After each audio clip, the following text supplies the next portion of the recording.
na frente vai desenvolver uma sociedade sem essa pirâmide. Até então, a sociedade era piramidal. Mal sabia Marx que dali a 150 anos a pirâmide ficaria mais pirâmide ainda, né? 40% da riqueza mundial está na mão de 6 pessoas. 6 pessoas. Eu não sei nem se essas pessoas têm famílias, mas são 6 pessoas. Eu falei de Marx para dizer que o Marx ele é anterior à sociologia e incorporado na sociologia posteriormente.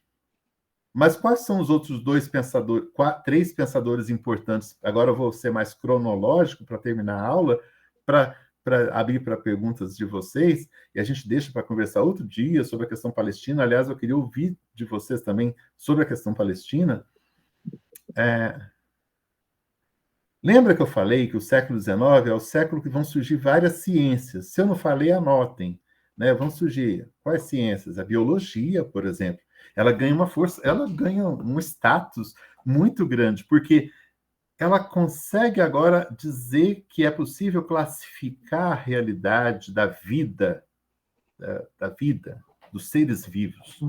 Então, a biologia, ela ganha um status, porque junto com ela vai vir a medicina, junto com ela vai vir a química, junto com ela vai vir todos esses processos de transformação da ciência que vai gerar, por exemplo, a origem das vacinas, que vai possibilitar, por exemplo, o processo de colonização da África, que até então não tinha sido colonizada. Até o século XIX, a África não tinha sido colonizada. Lembram da partilha da África que acontece em 1874, numa reunião lá na Alemanha? Só acontece aquilo porque a Europa havia acabado de criar o quê? A penicilina. Então, você tem uma vacina que agora blinda, né? Que imuniza os desbravadores, os invasores, a entrarem pelo continente africano e colonizar, subjugar. A África vai conhecer o inferno, o segundo inferno, na colonização, que começa ali, enquanto a Europa estava criando a sociologia, criou a vacina também, e com isso os navios agora não iam mais buscar, porque era proibido traficar seres humanos, né? Agora ia entrar e dominar a África numa outra perspectiva, de extrair dali as riquezas, de explorar aquele povo em próprio solo. Esse contexto da origem da história, da biologia, faz surgir os novos contextos da origem das nações. Agora você não tem mais reinos, você tem um contexto de nações soberanas e os parlamentos que vão sendo inspirados lá na Revolução Francesa, e aí você começa a ampliar a participação política. É muita revolução acontecendo em todos os aspectos. Lembra que eu falei? Pensar sociologia é pensar uma Europa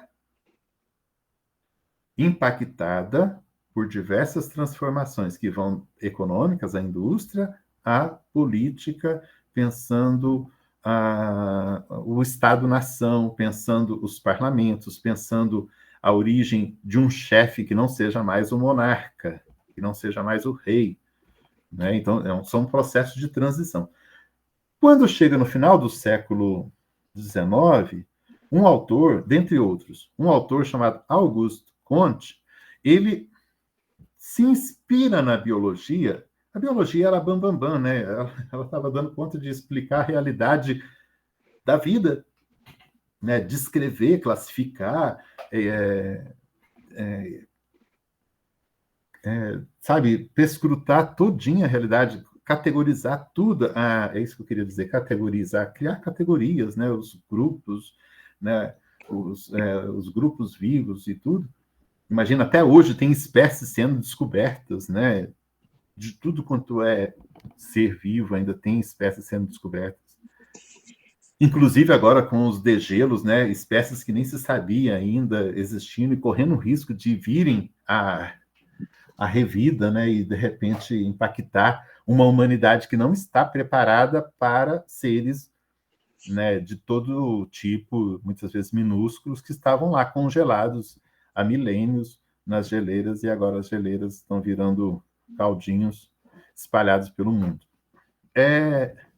O Auguste Comte, ele se inspira nas ciências naturais para pensar o estudo de uma ciência da sociedade. A palavra sociologia não surge com Auguste Comte, necessariamente. Ela vai surgir com Durkheim, ela vai surgir depois com outros pensadores que vão trazer a palavra sociologia, ela vai sendo lapidada. Mas a ciência, olha que forte, né? A ciência da sociedade surge enquanto uma replicação, é possível estudar seres vivos? É possível estudar a humanidade. As leis que se aplicam lá na biologia, nas ciências naturais, podem ser aplicadas na sociedade. Isso veio se chamar, essa escola sociológica, a primeira delas, qual é? Quem lembra das aulas de sociologia? Qual é a primeira escola sociológica que se caracteriza por essa compreensão de que era possível pensar, descrever a sociedade a partir de leis? Auguste Comte? Alguém lembra? Na pandemia eu perguntava, tem alguém aí? Mas hoje não é o caso de pandemia, que todo mundo aqui está ligado, colado, né?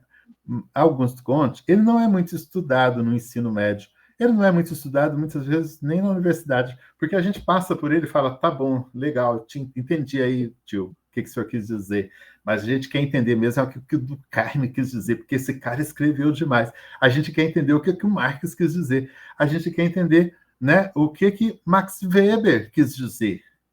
São esses os três bambambãs da sociologia, os três grandes pais da sociologia. Não tem nenhuma mãe, infelizmente, da sociologia, ao menos que tenha entrado para o cânone aí da sociologia, que a gente saiba, não que não existissem pensadoras, mas esses três, quatro com Comte, né? Então você tem Comte com positivismo, era essa a resposta da pergunta, né? Quando vocês virem uma questão no Enem ou no vestibular, pensando a origem da sociologia, a sociologia nasce positivismo.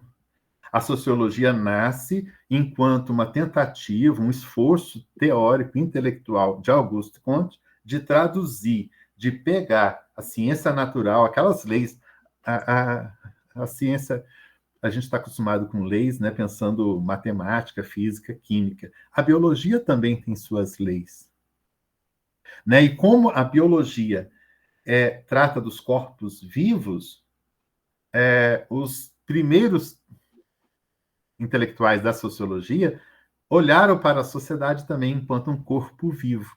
Por isso que aparecem as palavras positivismo, funcionalismo, né? Porque está muito com a ideia, né? E aí o pai do funcionalismo, um deles é Durkheim, Emile Durkheim, né? Que ele vai continuar com a coisa da lei, vai continuar com a coisa de pensando assim, como que é a ordem do mundo? O mundo é organizado, é ordenado. Só que o Durkheim avança quilômetros. A gente, na próxima aula, a gente vai tirar para falar sobre Durkheim, né, Max Weber e Karl Marx. Hoje eu estou terminando mesmo aqui para dizer, né, o Auguste Comte deixou uma contribuição muito grande. E aí eu termino a aula dizendo, sabe qual foi a maior contribuição de Auguste Comte? Ô, seu Carmo, boa noite. Sabe qual foi a maior contribuição de Auguste Comte, assim, para o Brasil? Foi pensar que a República foi proclamada, né, no Brasil. Boa noite, Carlos. Boa noite. Tudo bem, seu Carmo? Seu Carmo lá do Quilombo, Barra do Brumado, Rio de Contas, Chapada Diamantina. Contemporaneamente, ou seja, no mesmo tempo em que surgia essa ciência sociológica lá na Europa, o positivismo de Auguste Comte, você tem uma influência do positivismo aqui no Brasil. E aí, assim, esse positivismo, ele desembarca aqui, né? Você tem desde muito tempo, desde a vinda da coroa para cá, você já tem essa troca de conhecimentos de pessoas da elite daqui que vão estudar na Europa e trazem de lá as suas referências, né, científicas. E aí o Augusto Comte chega aqui, e uma das influências é como a Primeira República foi instituída no Brasil. Né? Aparece isso no hino nacional, aparece isso principalmente na bandeira, a ideia de ordem e progresso, aparece isso na compreensão de que nação era essa que estava nascendo aqui, saindo do império, saindo da escravidão, né? Mas, assim, vamos parar aqui para a gente pensar. Quando se está fazendo 1880, 1920, até antes da Primeira Guerra Mundial, você tem, então, esses três grandes pensadores, né? Já deixo o Comte de lado para a gente pensar que na próxima aula a gente vai conversar sobre, na ordem cronológica, né? Émile Durkheim pensando as leis, pensando a sociedade e o indivíduo. Émile Durkheim ele consegue, então, dizer, olha, a sociedade está aqui, o indivíduo está aqui, qual é o papel? Qual é o papel da sociedade? Moldar o indivíduo através das leis, das instituições, né? Todas as instituições, as principais instituições, dentre elas a família e a escola, mas a religião também, o trabalho também, né? As leis também, a justiça também, né? Moldar esse indivíduo para que ele viva bem na sociedade. O Max Weber, ele já vai falar assim, calma, espera aí, a coisa não é tão mecânica assim, a coisa não é tão automática, vocês ainda estão lá pendurados nas ideias do Auguste Comte, vocês ainda estão muito funcionalistas, vocês estão achando que as coisas são assim, tão fáceis. Eu não estou jogando no lixo as ideias de Auguste Comte, não estou jogando no lixo as ideias de Émile Durkheim. Eu estou só dizendo que, dentro do que eles conseguiram avançar, eles avançaram. Um bebendo na fonte das ciências naturais, Comte, o outro bebendo na fonte de Comte, falando, dá para dissecar, a palavra que eu queria usar era essa mais cedo, dá para dissecar, sabe, a sociedade a partir da prevalência da relação entre sociedade e indivíduo. O indivíduo é sujeito, não. Ele é sujeitado a... Ele não é sujeito. Para Durkheim, o indivíduo não é sujeito. Para Durkheim, o indivíduo ele é moldado, ele é sociável, ele é condicionado pelas instituições. Então, para Durkheim, a sociedade molda o indivíduo. Aí veio o. Já estou dando a aula de Max Weber, porque a gente só se vê de 15 em 15 dias. Já estou terminando a aula, tá, Fabiana? Já estou falando de Max Weber, já falei de Durkheim. Eu posso até colocar alguns textos, eu acho, pequenos para vocês lerem e lembrarem disso que a gente está conversando aqui, né, sobre Durkheim. É rico demais. O Durkheim ele já consegue desenvolver uma teoria sociológica, né? Pensando essas relações sociais, né? Primárias, secundárias, né? Vamos pensar aí, eu gosto, quem foi meu aluno? Sim, interessante já colocar os textos dos três pensadores. Legal. Eu vou trazer aqui, eu gosto de pensar, Fabiana, e vocês, estudantes, quem lembra do último lanche que pediu, ou que comeu, que ganhou? Olhe para aquele lanche e tente imaginar quantas pessoas pegaram naquele lanche antes de você. Tô brincando, mas assim, no lanche você vai encontrar o milho, uns grãozinhos de milho, vai encontrar a cebola, vai encontrar o ketchup, vai encontrar a carne de soja, ou a carne, o bacon, né, o pão, o plástico, o alumínio, a gasolina da moto. A gente não consegue mensurar quantas pessoas participam da construção dessa sociedade a partir de um lanche. Um lanche que não chega a pesar 300 gramas. A sociedade atravessa o seu lanche. Cada pessoa que ali atravessou o seu lanche quando chega, né? E tem toda essa polêmica hoje no Brasil, vocês devem estar acompanhando, esperam que estejam acompanhando. Quantas vezes o racismo come solto porque o menino tá lá, chega com a sua moto na portaria do condomínio, aí o porteiro fala, pode ir lá deixar o lanche, né? Só que o Bambambam, que é tão trabalhador, tão pé rapado quanto o entregador, ele fala, sobe aí. Qual tem sido a resposta do entregador? Subo não. Se você quer o teu lanche, vem buscar aqui embaixo. Tá errado o entregador? Não está. Né? E aí, é claro, o cara que se acha o chefe, né, que foi oprimido o dia inteiro pelo chefe lá na empresa, aí agora ele acha de pisar no pescoço do entregador, que provavelmente tem uma escolarização menor que ele, não é branco como ele, ou não se acha branco como ele, porque a sociedade deve de entender que ele é negro, ou por tão pobre ser igual negro é, como vai cantar Caetano, né, na música Haiti. Sim, o cara desce e começa a xingar. Você também não poderia, você não vai sair dessa vida, me dá esse lanche aí, entendeu? Você é um condenado, né? Você não Então, aí o cara tá gravando tudo, olha que legal. O cara liga o celular e fala, continue me xingando. Seu negro fedido, você favelado, noia. E o cara tá gravando tudo.